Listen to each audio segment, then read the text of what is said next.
बसती माझ्याजवळ. या रोजी देव, देश आणि धर्म यांच्या रक्षणा हेतू शिवनेरी किल्ल्यावर स्वराज्याच्या सूर्याने जन्म घेतला.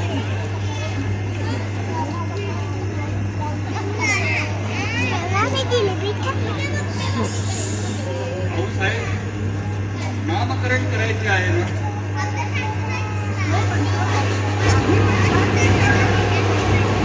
आपल्या घरावर आई देवीचा आशीर्वाद आहे.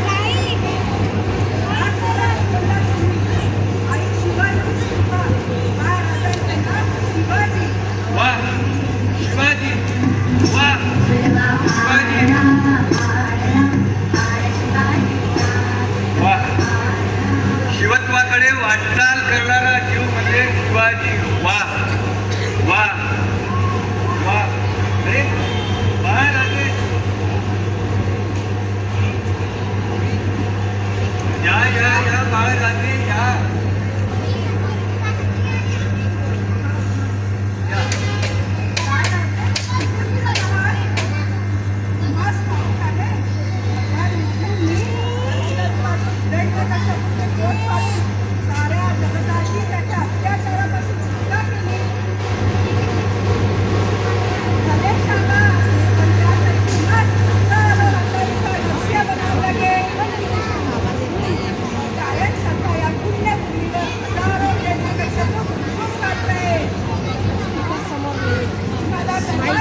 माईक द्यायला पाहिजे.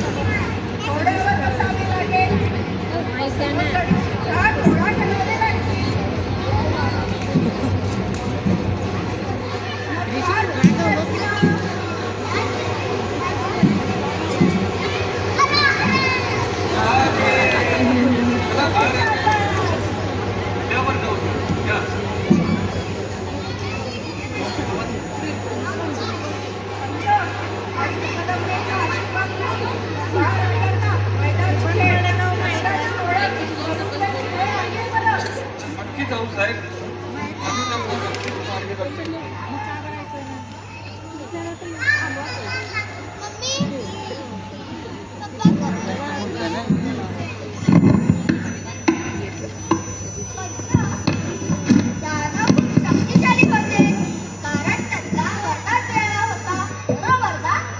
अगदी बरोबर बाळराज. आता मी तुम्हाला काही चुकीच्या गोष्टी सांगतो. त्या युधिष्ठिरासारखे न्यायनिष्ठुर व्हा, भीमासारखे पराक्रमी व्हा, बलशाली व्हा, अर्जुनासारखे सहदेवासारखे विचारी व्हा. आणि एवढे सगळे असल्यावर साक्षात भगवान श्रीकृष्ण आपल्या पाठीशी आहे. म्हणजे विजय आपला. बाळराजे विजय आपला.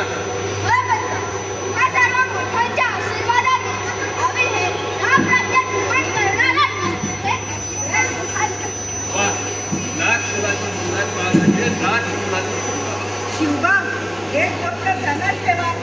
आपल्या रयतेच्या हितासाठी लढताना संताप शिवशंकराच्या दाढीचा हवा.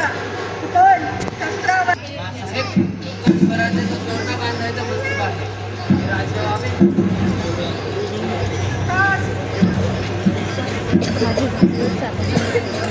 सगळ्या कलाकारांना विनंती आहे नाटकाच्या माईकच्या जवळ येऊन बोलावे. माईक मध्ये आवाज नाही, माईकच्या जवळ येऊन बोला. वयाच्या 16व्या वर्षी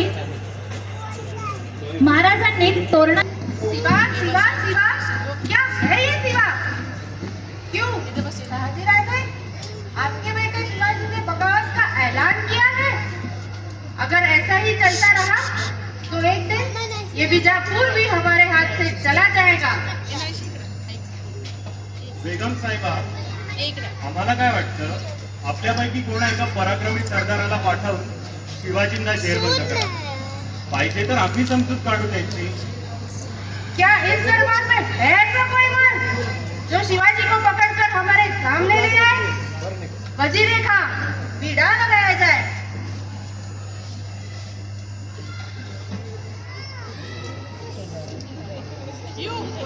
मैं लाऊंगा,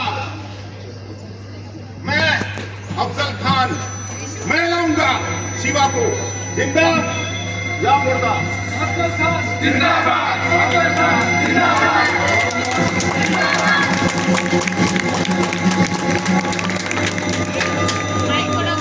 हाच निरोप ऐकून बडी बेगमचा हा फरमान ऐकून शहाजीराजे अस्वस्थ झाले. लेकरू ना त्यांचं, पण त्यांना स्वराज्याच्या या सिंहावर पूर्ण विश्वास होता की तो हे संकटरूपी शिवधनुष्य खूप चांगल्या पद्धतीने पेलवून घेईल. त्यांनी विश्वासराव दिघेंना रायगडावर हा निरोप देण्यास बोलवलं. बघूया त्यांची भेट विश्वासराव दिघे आणि शहाजीराजे. अरे विश्वास दिले, बरं झालं आलास. ये.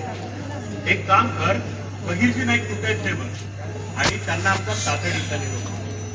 त्यांना म्हणावं आम्हा भोसल्यांचा कट्टर वैरी असलेला अफजल खान यास बडी बेगमला चिरंजीव शिवबाच्या मोहिमेवर मुकर्रर केलंय.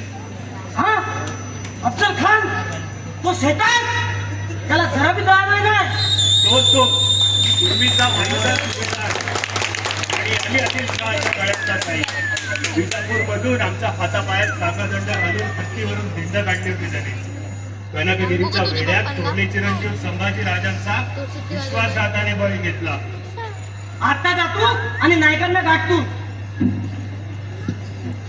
हाच निरोप घेऊन दिघे निघाले. बहिर्जींना भेटायला. आता बहिर्जी नाईक महाराजांच्या मावळ्यामधला एक विलक्षण हिरा. बघूया ही भेट काय म्हणते. बहिर्जी नाईक आणि विश्वासराव दिघे. हर हर महादेव. अलख निरंजन महादेव.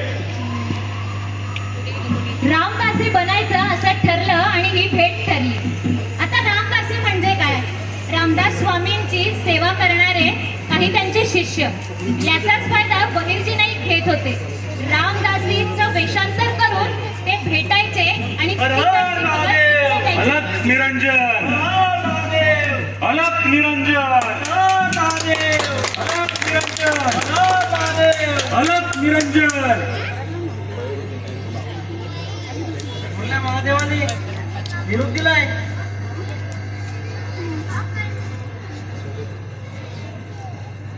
ऐकसा यो दैत्य महाभयंकर आहे तो. अंगात ना हत्तीचा कळत ना. राक्षस आहे तो, राक्षस. ठीक आहे, मोऱ्या महादेवाला माझा मुजरा सांग आणि म्हणावं जागल्या महादेवाला भेटाया त्यांचा नंदी निघालाय. हर हर महादेव. अलख निरंजन. हर निरंजन. हर महादेव. हर महादेव. याच बातमीचा खलिता घेऊन बहिर्जी निघाले थेट रायगडावर. रायगडावर होत्या आऊसाहेब आणि शिवबाराजे. आता शिवबा मोठे झाले बर का. काय म्हणतो आपलं स्वराज्य? ही जगत तर सुखी आहे ना? हो, आऊसाहेब.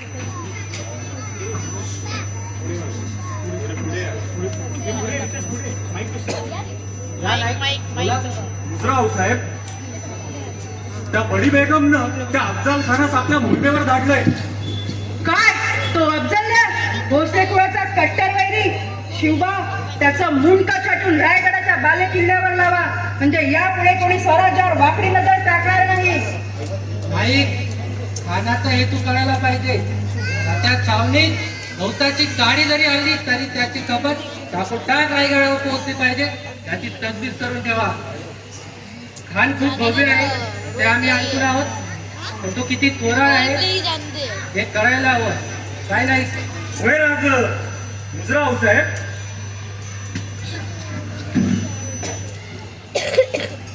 हा निरोप मिळाल्यानंतर आऊसाहेब संतापल्या, पण त्यांना त्यांच्या बाळराजांवर पूर्ण विश्वास होता. आई जगदंबेच्या कृपेने त्यांचे बाळराजे नक्कीच काहीतरी गनिमी कावा करून या संकटाला परतवून लावतील. अफजल खान निघाला सोलापूरच्या दिशेनं. हे सगळं ऐसं भासत होतं जणू केसरी गुहे समीप मध्य हत्ती चालला. आता नक्की हा सैतान रूपी अफजल नेमका कसा आहे हे बघण्यासाठी आपल्या बहिर्जी नाईकांनी एक युक्तीच केली बुवा. आता काय असेल ती युक्ती? बहिर्जी नाईक घाबरले नाही. ते थेट जाऊन पोहोचले पार इथल्या अफजल खानाच्या छावणीत. बघूया अफजल बहिर्जींना ओळखतो की नाही ते.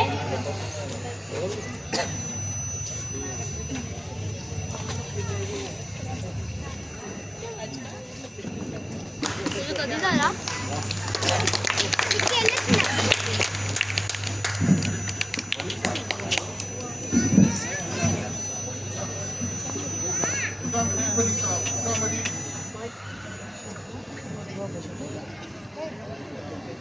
मी पण नाही केलेला. अफजल मोहम्मद शाह मर गया था ना तुम्हारा जो बड़ी बेगम ने भेजा था. वली साहब ने भी बोला था मी दाखवू. इस मुहिम को मत करो. खुदा का पैगाम भी ना सुना. इतना घमंड है तुम में.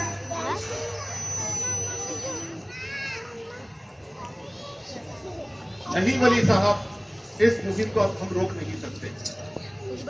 जब तक हम शिवा को पकड़ नहीं लेंगे तब तक हम रुकेंगे नहीं. ठीक है, मोला करम.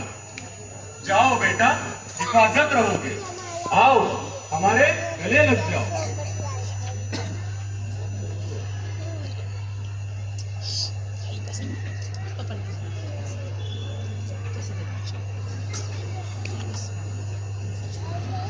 अफजल खान नक्की किती थोराड आहे, किती उंच आहे, कसा आहे हे बहिर्जींनी त्यांना मिठी मारून बरोबर हेरलं होतं. पण आता बहिर्जी आले सदरेवर. ही सदर भरली होती महाराजांच्या दरबारात त्यांच्या एक जण लाखाला भारी असणाऱ्या सुभेदारांसह. सदर पहिली. मावळा आला, टाळ्या होऊन जाऊ दे की.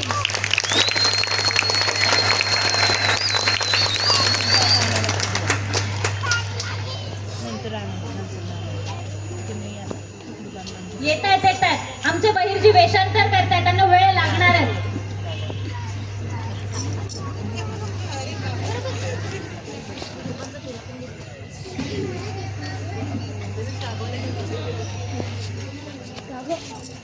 मुजरा महाराज, या नाही या.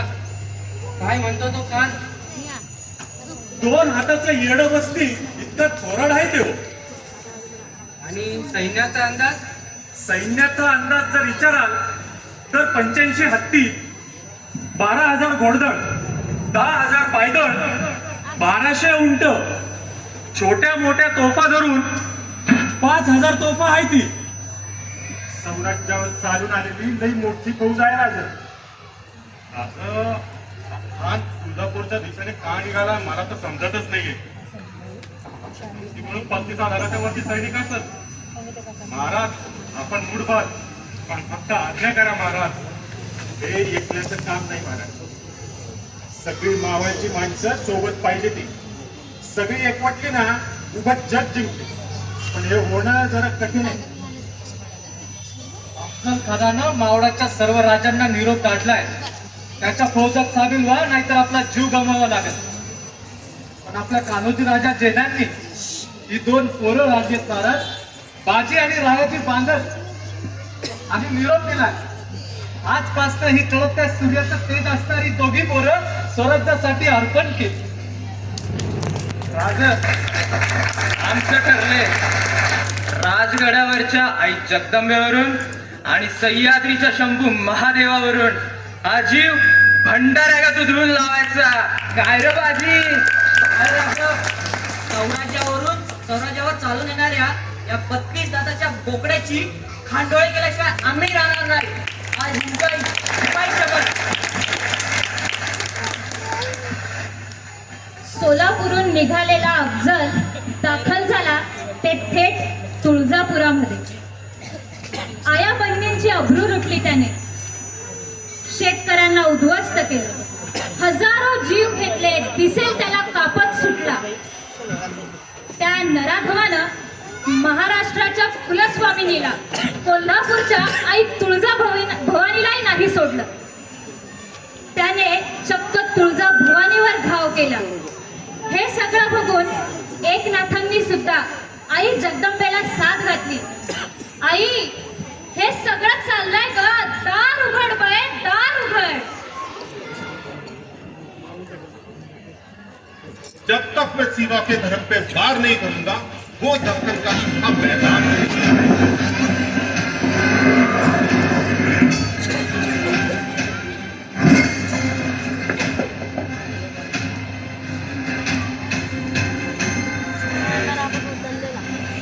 जेव्हा त्याने आई जगदंबेवर घाव घातला, अगिन्या म्हणजेच हेर खात्यातला एक मावळा तिथे सोबत होता. हजारो जखमा त्याला झाल्या आणि हाच निरोप घेऊन तो सदरेवर आला.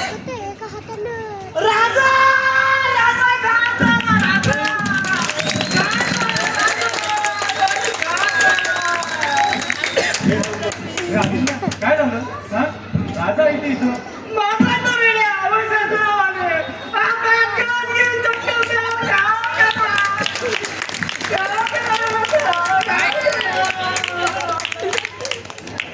जगदंब जगदंब जगदंब. एवढ्या काळात असा तिरपाड माते फिरू सरदार आम्ही पाहिला नाही राजे.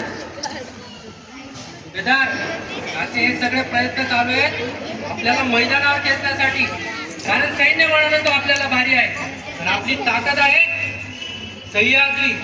जोपर्यंत तो सह्याद्रीच्या पायथ्याशी पोहोचत नाही तोपर्यंत आपल्याला काही करता येणार नाही. आपली सगळी ताकद फौज एकवटली तरी 7,000च्या वर जात नाही राहत. तुमचा सह करून वेळ मारून घेऊया. नाही नाही, आपण का गप्प बसायचं? अहो 1-1 लाखाला भारी आहे. राजा तुम्ही फक्त आज्ञा करा, एका खटकेच्या खानाचा चुराडा करून टाकू. अहो सुभेदार, कालवनात भाकर मोठे सोपं आहे का ते? आई जगदंबेचा आशीर्वाद घेऊन या महिषासुराला सामोरं जायचं ठरलं तर उद्याच्या युद्धाची समरभूमी किल्ले प्रतापगड. जय भवानी. बहिरजी. जी महाराज. जीवा नाही. बहिरजी. जी महाराज. त्यांना बोला. जीवा. मी पण म्हणलं त्यांच्या पुढे.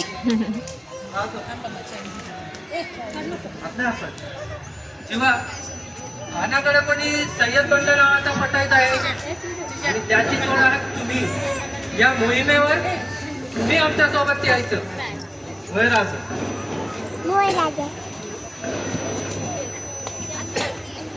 एकीकडे अफजल खान निघाला महाराजांचा जीव घ्यायला, दुसरीकडे मुघल, निजामशहा, पोर्तुगीज, इंग्रज सगळे होते. पण एक संकट महाराजांवर असं आलं की तिथे दैवाने सुद्धा घात केला. महाराजांच्या मोठ्या राणी सरकार सईबाई यांची प्रकृती बिघडली. स्वराज्याची ही सवय आता मंद होत होत एक दिवस विझणार की काय अशी वेळ आली होती.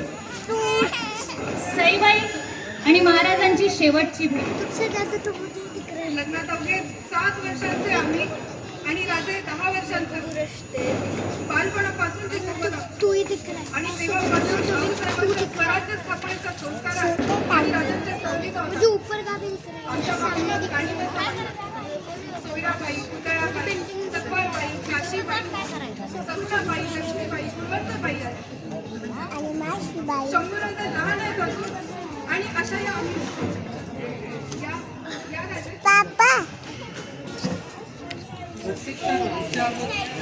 तुम्हाला कसं कळतं की आम्ही ते आहोत म्हणून? कशी आहेत सई? वैद्यराज येऊन गेलेत म्हणून सांगितलं हो साहेबांनी. आई भवानी कृपेने सगळं ठीक आहे. राजेच्या आऊसाहेबांनी तुम्हाला त्यांच्या शंभूराजा थांबना देते. आणि राहिला प्रश्न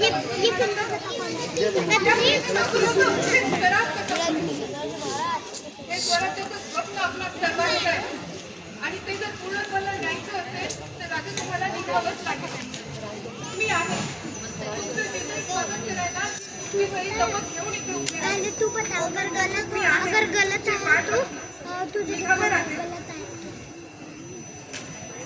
सई, अजूनही तुम्ही आमचा आणि स्वराज्याचाच विचार करत आहात?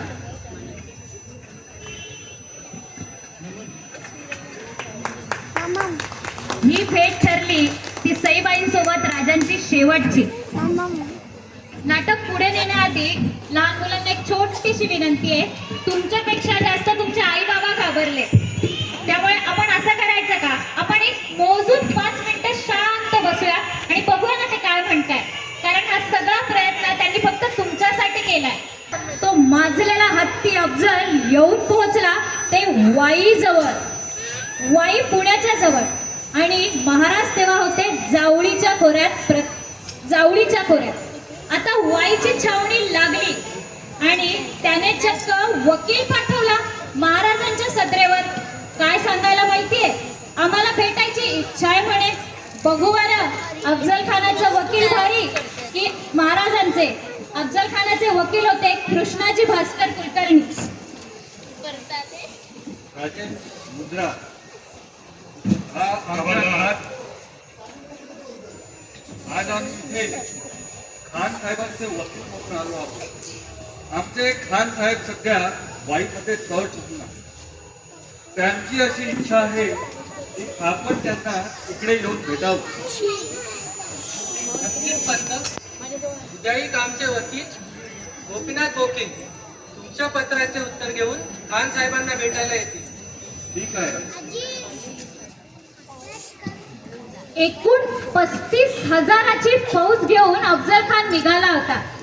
आपल्या राजाकडं मावळं होती मुठभर फक्त. पण महाराज ते शिवाजी राजांनी वापर केला तो गनिमी काव्याचा. महाराजांना काहीतरी युक्ती सुचली. त्यांनी ठरवलं आता मी ना एक विशेष भेट घेतो. पण कोणाशी माहितीये, त्यांनी सुभेदाराला बोलवलं असेल का? नाही, एखाद्या मोठ्या लढवय्याला. अहो नाही, त्यांनी चक्क बोलावलं वैद्यबुवांना. आता सांगा बरं, वैद्यबुवा अफजल खानाला मारायला कशी मदत करतील ते?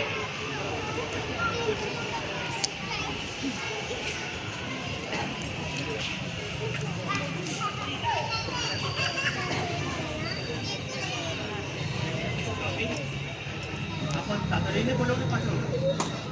आपली प्रकृती ठीक आहे ना? तुमची प्रकृती ठीक आहे वैद्यराज, पण स्वराज्य धोक्यात आहे हे आपण जाणता. होय, त्यामध्ये आमचं प्रयोजन. आयुर्वेद ज्ञान जसं तारक असतं तसं मारकही असतं. आणि यावेळी या ज्ञानाचा उपयोग आपण शत्रूला मानसिकदृष्ट्या खच्ची करून मग समोरून त्याच्यावर वार करण्यासाठी करूया. बरं, एकंदर खानाचा स्वभाव म्हणजे रागीट, अहंकारी, उग्र वेगाने बोलणारा. म्हणजे त्याची पित्त प्रकृती आहे काय?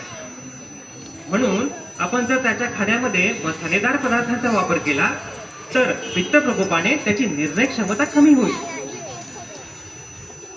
अजून एक, मनुष्याच्या शरीरामध्ये एकूण 108 मर्मस्थाने आहेत. जर या मर्मस्थानावरती आघात झाला तर भव्य मनुष्य देखील धाराशायी होऊ शकतो.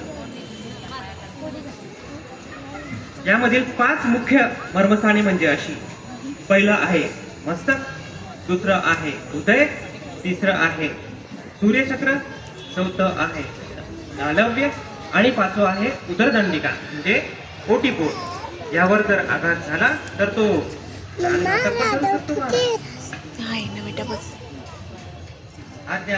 बघ ना पापा कसं म्हणताय. वा, वैद्यबुवांनी दिलेली माहिती म्हणजे सगळ्यात महत्वाची माहिती. आता ती कशी? जसं ते म्हणाले 108 मर्मस्थानं असतात. आता मर्मस्थानं म्हणजे जिथे हल्ला केला तो मोठा भव्य दिव्य माणूस धाराशायी पडतो. आणि काय मग महाराजांना सुचली की आयडिया. आता वकील पंत हे महाराजांचे वकील. जसे कृष्णाजी पंत निरोप घेऊन आले महाराजांच्या सदरेवर, तसे आपले वकील पंत चक्क पटवायलाच गेले की अफजल खानाला. काय निरोप घेऊन माहितीये? अहो ऐका, आमचे राजे जरा कमजोर मनाचे, ते तुम्हाला घाबरले. तुम्ही तह करून घ्या ना, आमच्याकडे प्रतापगडापर्यंत या ना, बघूया ही भेट कशी ठरते ते.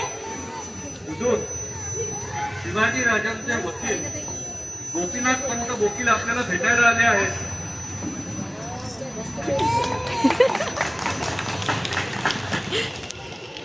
खान साहेब,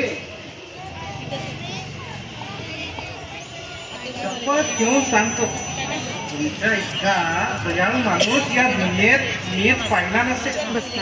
काय म्हणतं पाहिलाय तुम्ही? तुम्ही तुम्ही मी सुद्धा नाही. एक विनंती आहे राजांची.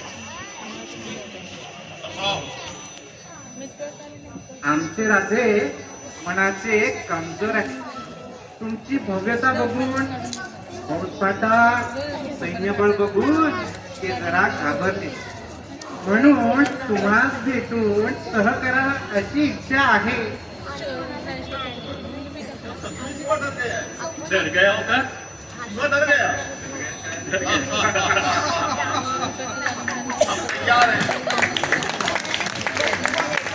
वकील पंतांनी नाटक करून खानाला भारी तयार केलं की बाबा आम्ही नाहीये, तूच आहे प्रतापगडाच्या पायथ्याशी.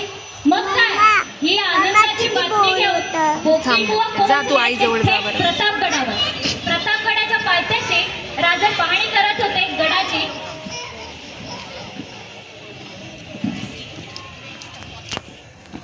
राजे राजे आनंदाची बातमी घेऊन आलोय.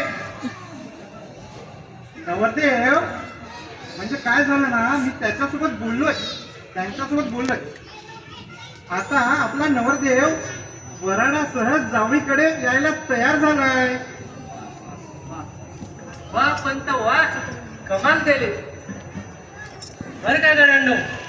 आता प्रतापगडाच्या पायथ्याशी या कलियुगातल्या हिरण्यकश्यपूला सह्याद्रीच्या दगडातून हजारो नरसिंहाचे दर्शन घडूया. चला, उद्याच्या युद्धासाठी आई जगदंबेला कौल लावू. जय भवानी, जय भवानी. आणि मग काय, भेटीचं ठिकाण ठरलं प्रतापगडाचा पायथा. पण या सगळ्यात तो दिवस उगवला. राजे तयारी करत होते ते खानाला भेटण्याची. पण राजांच्या नशिबात नियतीने वेगळंच काही लिहिलं होतं. याच दिवशी सकाळी बहिर्जी निरोप घेऊन आले राजांसाठी. तो निरोप मात्र चांगला नव्हता. तो निरोप होता सईबाईंच्या जाण्याचा.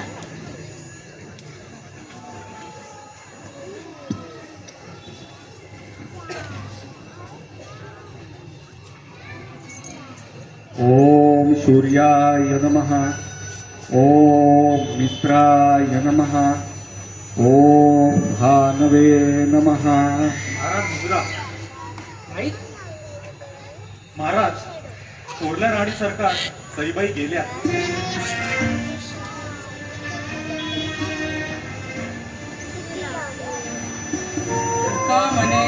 एका मरणेची सरे उत्तम जीव रे किरीटी मागे. सई तरी हा पहाडासारखा सिंहासारखा माझा राजा ते घाबरले नाही, ते डगमगले तर अजिबात नाही. सईबाई त्यांच्या मनात होत्या. सईबाईंची आठवण जरा बाजूला ठेवून तयार झाले त्यांच्या अमुक्त शस्त्राबरोबर. आता अमुक्त शस्त्र म्हणजे काय, तर तुम्ही लहान मुलं ज्याला ओळखतात ती म्हणजे वाघ नख. महाराजांचं डोकं कसं चाललं ते बघा. महाराजांनी तहाच्या अटी ठरवल्या, भेटीच्या अटी ठरवल्या की शस्त्र घेऊन निशस्त्र येऊ आम्ही, एकही शस्त्र आणणार नाही. यातच महाराजांनी त्यांच्या सुभेदाराला सांगितलं, असं शस्त्र बनव जे दिसणारही नाही पण वार मात्र असा करेल की जीव घेतला जाईल. आणि अग्निपुराणातून एक शस्त्र घेतलं गेलं, त्याचं नाव महाराजांनी ठेवलं ते म्हणजे वाघनख. अशा या सुंदर शामियानात तो हत्ती आला आणि शामियाना बघून त्याचे तर डोळेच दिपले.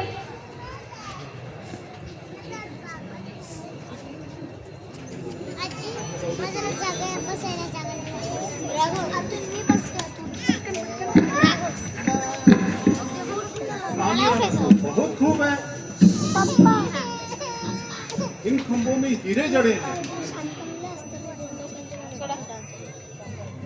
मानोस में सोना चाहिए. ऐसी ऐसी चीजें तो हमारे आलम पना आदिल शाह के दरबार में नहीं है.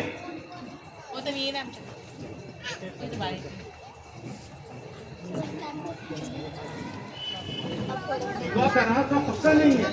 इतना वक्त उसे क्यों लग रहा है? मैं देखता हूँ हुजूर. हुजूर शिवाजी,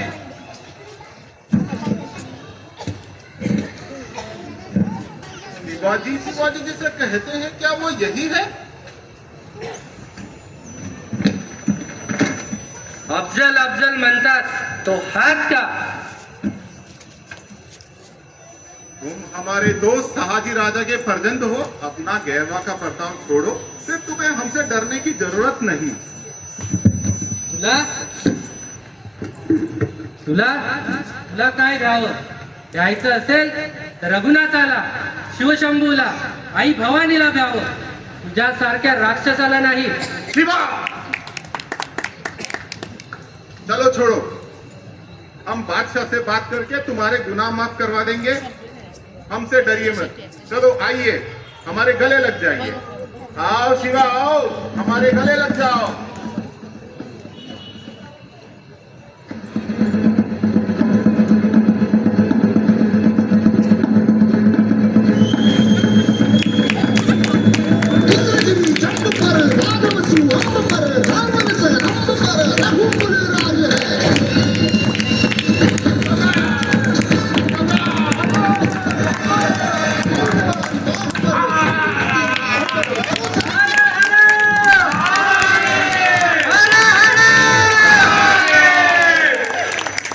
होता जीवा म्हणून वाचला शिवा। जीवा महालांनी महाराजांचं सगळं संकट स्वतःवर घेतलं आणि चक्क त्यांच्यावर वार करणाऱ्या तलवारीला नाही, हाताला महासकट कापलं। असे होते महाराजांचे सगळे शिलेदार। पण एकटे जीवा महाला नव्हते, त्यांचा एक लाखाला भारी असा सुभेदार जावळीच्या खोऱ्या खोऱ्यात उभा होता। एकेकाने हजार हजार सैन्यांना धुळीत मिळवलं। अशा अनेक अस्मानी संकटांना मात करत अनेकानेक निष्ठावान मावळे, समर्पित सवंगडी सुभेदार यांच्या अभेद्य साथीने तो सुदिन उगवला। कोणता सुदिन? या शककर्त्याचा राज्याभिषेक। हो हो हो, या शककर्त्याचा राज्याभिषेक। पण हा शककर्ता थबकला। मजत दिली अयोध्या तुम्हा लाभले वैकुंठीचे नाव। मजत दिली अयोध्या तुम्हा लाभले वैकुंठीचे नाव। तुम्ही लपला कुठे मला घालूनी देवपणाचे घाव। तुम्ही लपला कुठे मला घालूनी देवपणाचे घाव। असीम कृतज्ञतेने राजे त्यांना आठवत होते। आता ते कोण?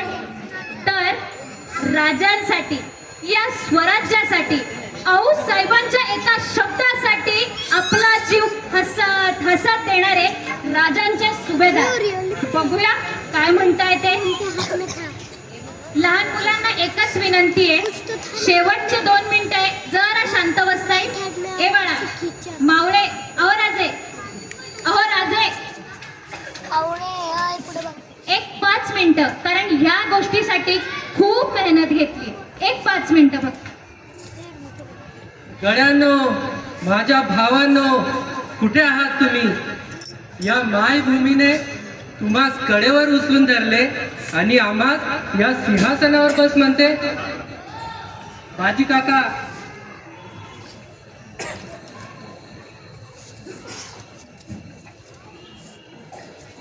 21 तास चालून थकलेलं हे शरीर शिवबांना विशाळगडावर सुखरूप पोहोचवण्यासाठी 6 ते 7 तास गोडखिंडीत गनिमाला थकवून ठेवणारा मीच, बाजी प्रभू देशपांडे। शिवबांना पहिल्यांदा भेटलो तेव्हा बांधलांकडे दिवाण होता, पण स्वराज्याचं, आपल्या हिंदवी स्वराज्याचं स्वप्न उराशी बाळगणाऱ्या या शिवबांना पाहिलं आणि त्या क्षणी ठरवलं, हे जीवन फक्त या शिवबासाठी आहे आणि या स्वराज्यासाठी।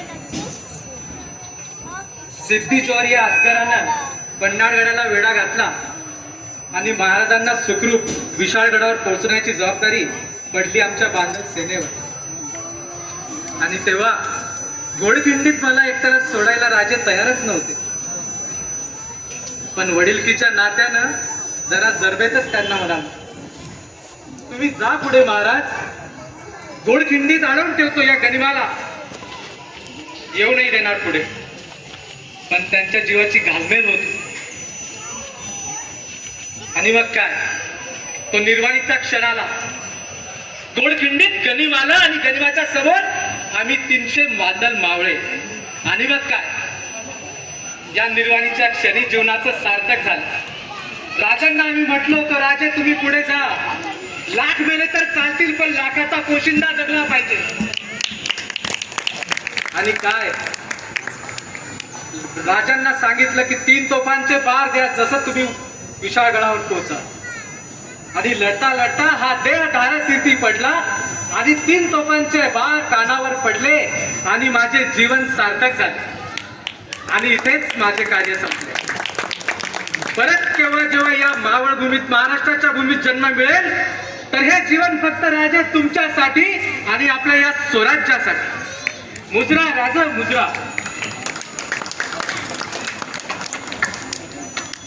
कान्हा माझा बाल सवंगडी.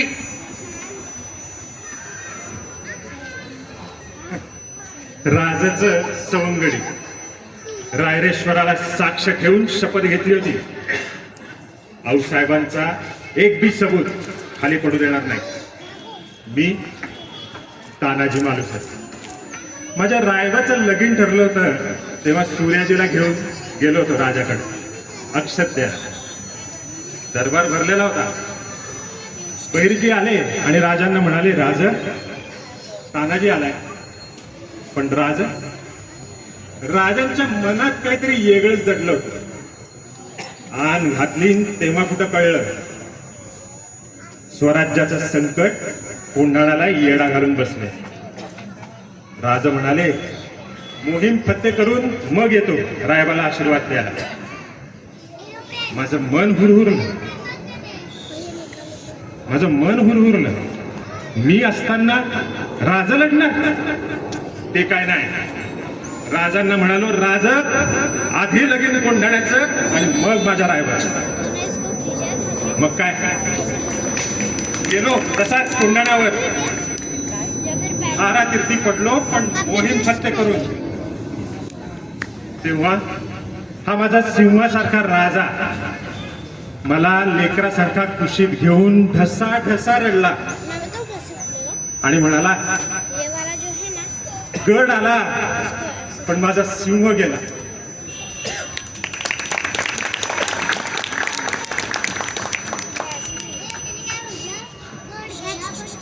स्वराज्याचे सरनोबत प्रतापराव गुर्जर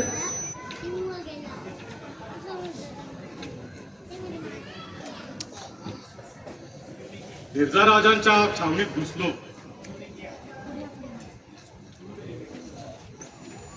आणि छाती ठोकून सांगितलं त्यांना, आमची निष्ठा ती फक्त महाराजांच्या चरणाशी. इमान स्वामी निष्ठा याच वेडाने भारवलेलो आम्ही. 14 वर्ष या मुघलांना याच मातीत मिळवलं आम्ही. पण एक चुकी झाली आमची. होतं नव्हतं ते झालं. लढाईत हारून तो बल्लोळ खान शरण आला आम्हाला. मोठ्या मनाने आम्ही क्षमा केली त्याला. त्याच वेळेस रायगडावरनं आम्हाला निरोप मिळाला, एक तर त्या बल्लोळ खानाचा बिमोड करा आणि मगच तोंड दाखवा. मग काय, 6 वीर सरदार घेऊन आम्ही असा घुसलो त्या 12,000 सैन्य फाटा असणाऱ्या त्या बल्लोळ खानाच्या छावणीत. आणि मग काय, म्यानातून उसळे तलवारीची पात, वेडात मराठे वीर दौडले सात.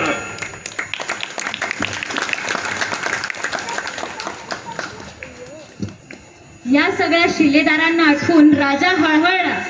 राजाला सिंहासन समोर दिसत होतं, पण राजाचा पाय काही जाईना त्या पायरीवर. अशाच वेळेस समर्थ रामदास स्वामी हे महाराजांच्या सोबतीला आले आणि त्यांनी राजाला बळ दिलं हे शिवधनुष्य उचलण्यासाठी. भवानीच्या कृपेने, महाराष्ट्राच्या आशीर्वादाने आणि आऊसाहेबांच्या आज्ञेने आम्ही केलं ते देव, देश आणि धर्म यांच्या सेवेसाठी. या सेवेचं सार्थक तुझ्या राज्याभिषेकाशिवाय होणार नाही, टिकणार नाही. रघुवीर समर्थ या भूमंडळाच्या ठाई धर्मरक्षी ऐसा राहिला नाही. महाराष्ट्र धर्म राहिला काही तुम्हाकार. राजा प्रभू रामचंद्रांचा अवतार म्हणून आम्ही तुझ्याकडे पाहतो. राजाने करावा राजधर्म, क्षत्रियने करावा क्षात्रधर्म, आणि मग देव मस्तकी धरावा, अवघा हलकल्लोळ करावा धर्मस्थापनेसाठी. शिवा एक स्वतंत्र हिंदूंचं राष्ट्र तू निर्माण केलं नाही, तर पातशाही सनदापत्रांनी आपल्याच मायभूमीची भीक घेणारी ही लाचार लोक त्या बादशाहीच्या पायावर जाऊन पडतील. आणि अनेक देशभक्तांचा बळी देऊन निर्माण केलेलं हे स्वधर्म राज्य, हिंदूंचं जागृत झालेलं सत्व आणि उरला सुरला देश सारं काही त्या यवनांच्या लोंढ्यात वाहून जाईल. देव मात्र उच्छिदेला जित्या प्रास मृत्यू झाला, आपुला स्वधर्म बुडविला ऐसा समजा.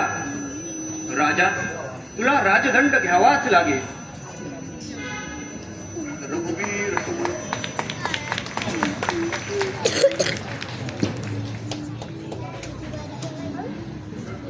राजा, ईश्वरी कृपेने या सिंहासनाची शपथ तुला घ्यावीच लागेल आणि हा राजदंड देखील आपल्याला घ्यावाच लागेल. राजे आपल्याला घ्यावाच लागेल. या राजे, या सिंहासनाकडे या.